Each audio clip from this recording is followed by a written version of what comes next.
ओम शांति। 12 सितंबर 2023 की साकार मुरली से होमवर्क। आज की मुरली से हम लक्ष्य लेंगे बेहद के बाप से बेहद का वर्षा लेने का पुरुषार्थ करना है, अर्थात विश्व की बादशाही लेने का पुरुषार्थ करना है।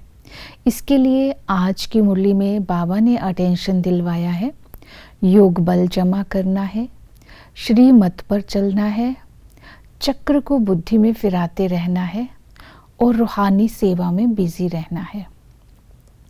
आज बाबा ने कहा योग बल के लिए, बाबा ने कहा घर की और राजधानी की स्मृति सदा ही रहे।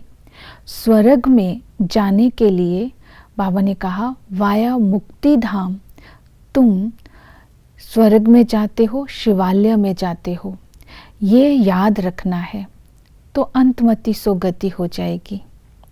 फिर बाबा ने अटेंशन दिलवाया योग बल से ही विश्व वैतरणी नदी की बड़ी खारी को तुम पार कर लेते हो और फिर तुम क्षीर सागर में जाते हो जहाँ विष्णु का राज्य है।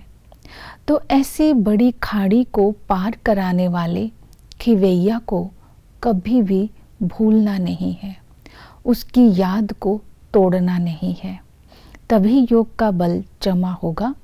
दूसरी विधि बताई बाबा के साथ संबंध और बाबा का परिचय अगर हमें है तो निरंतर बाबा की याद रहेगी और योग का बल जमा होगा। बाबा के परिचय की आज की मुरली में जो बात आई है कि सर्व गुणों का सागर संगम पर हमें मिलता है और हमें इसीलिए हम गायन गाते हैं, तुम मात पिता हम बालक तेरे। तो वो सर्व गुणों का सागर है, इसीलिए गायन है शिवाय नमः है। वो ब्रह्मा के द्वारा निराकार शिव बाबा संगम पर हमें अपना बनाते हैं। तो ये यथार्थ परिचय केवल हमें ही है, उनकी महिमा भी हम ही जानते हैं। तो उनके साथ सर्व संबंधों का अनुभव भी हम ही करते हैं। पिता के संबंध से बेहद सुख का वो वर्षा देते हैं।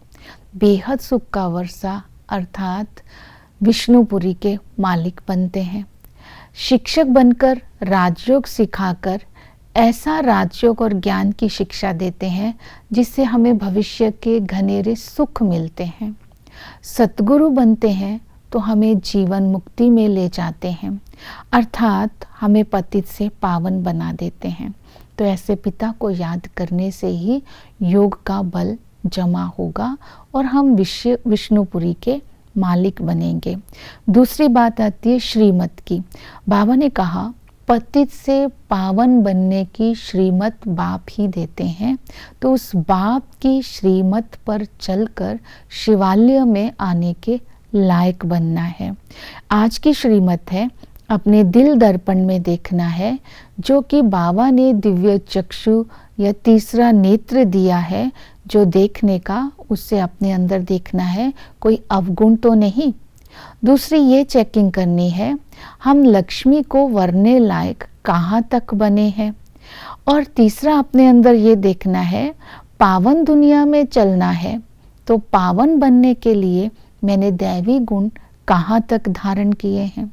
फिर बाबा ने सावधानी भी दी है, इस श्रीमत को भी आज अटेंशन में रखना है कि उल्टे सुल्टे संकल्प तो माया के आएंगे, लेकिन इन संकल्पों में घबराना नहीं, मजबूत रहना है, मुरझाना नहीं है।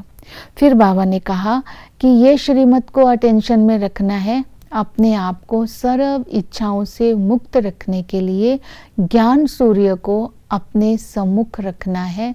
जब हम ज्ञान सूर्य के सम्मुख अपने सम्मुख रखेंगे तब जो भी इच्छाएं हैं वो परछाई की तरह पूरी हो जाएंगी, हमारे सारे ही काम होते जाएंगे।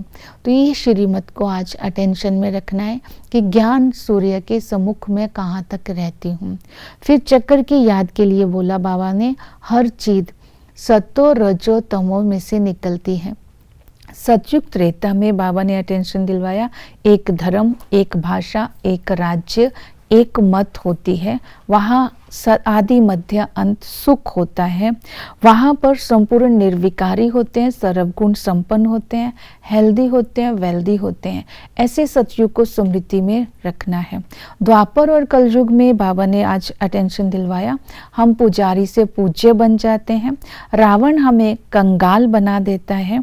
तो इसी तरह जब संगम युग आता है तो बाबा हमें एडॉप्ट करते हैं, हमें ज्ञान और योग के द्वारा शिक्षा देते हैं, हमें स्मृति दिलाते हैं, अब 84 जन्म पूरे हुए, ये तुम्हारा ईश्वरीय जन्म है, इसको लीप जन्म भी कहते हैं। इस जन्म में भी हम पुरुषार्थ करके विष्णुपुरी के मालिक बन सकते हैं। ऐसे ज्ञान और योग, राजयोग की बाबा शिक्षा देते हैं। और सेवा के लिए बाबा ने बोला, रोज मनुष्य से देवता बनाने की सैप्टिंग लगानी है, कांटों से फूल बनाने का उत्सव मनाना है। तो बाबा इसकी एवज में बहुत बड़ा आपको एवजा देगा, अर्थात इसका बहुत बड़ा रिटर्न मिलेगा। इसके साथ बाबा ने कहा कि इस तरह पूजनीय बनने के लिए बाप का जो मददगार बनेंगे तो इसका इनाम बाबा भी देंगे। तो इसी तरह जो भी सेवा करेंगे वो ट्रस्टी बनकर के सेवा करनी है, सारे बोझ बाबा को दे देना है, खुद ट्रस्टी बनना है। अगर बोझ लेंगे तो हम ना डबल जिम्मेवारी निभा सकेंगे, ना डबल सेवा कर सकते हैं। तो ट्रस्टी अर्थात डबल जिम्मेवारी निभाने वाले, डबल सेवा करने वाले। इस तरह हम विश्व की बादशाही लेने के लायक बनेंगे। ओम शांति।